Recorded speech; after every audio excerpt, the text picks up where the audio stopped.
Muli tayo nagbabalik para sa ikalawang parte ng Chapter 2 ng Tomie pinamagatang Morita Hospital. Ano ba ang katotohanan sa likod ng babaeng si Reiko?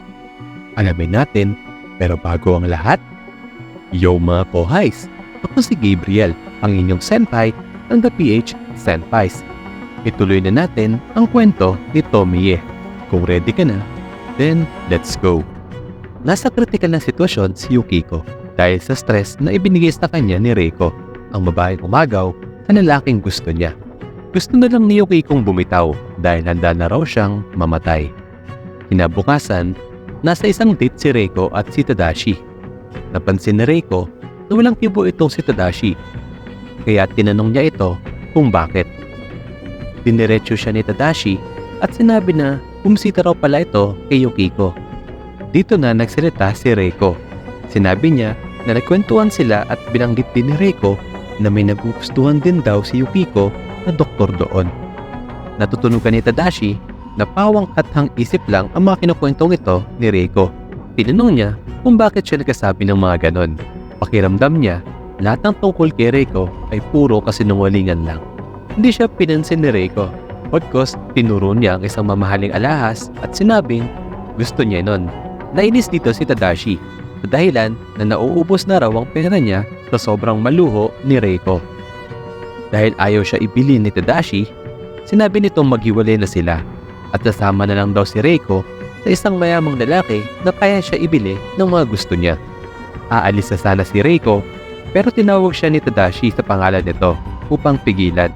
Ngunit, sinagot siya ni Reiko na sino ba ang Reikong tinatawag niya? Kasi hindi raw siya yon.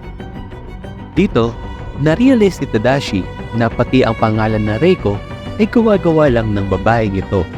Sa isip niya, mas mainam na to kasi pakiramdam niya may kakaiba sa babaeng yun. Naalala niya, noong una silang nakita sa isang dalampasigan na kung ako ang tatanungin, ay ang dalampasigan kung saan napadpad ang puso ni Tomie nung pinaalala nito ng best friend niya na coincidentally, Reiko ang pangalan. Sobra siyang naakit sa babaeng iyon, pero habang patagal ng patagal, may kakaiba siyang pagdanasa na hindi niya maipaliwanag. Pumasok rin sa isip niya ang diaryong nabasa niya tungkol sa krimen na nangyari 2 taon na ang nakakalipas. May kilabot siyang nararamdaman sa tuwing naiisip niya na kahawig nito ang babaeng biktima na si Tomie. Ultimo, pati ang nunal nito. Nag-decide siya na mas makakabuti na huwag nang kitain ng babaeng iyon at dapat siyang humingi ng patawad kay Yukiko. Ngunit habang naglalakad si Tadashi, bigla siyang nabulaga. Hindi maipinta ang mukha ni Tadashi sa nakita niya. Biro lang daw ang mga nangyari kanina, sabi ng babaeng kilala natin bilang si Reiko. Sinabi niya na mahal niya daw si Tadashi at sabay hinalikan nito. Naglakad sila hanggang mapunta sila sa madilim na parte ng eskinita. Tahimik at walang imik si Tadashi na agad napansin ni Reiko.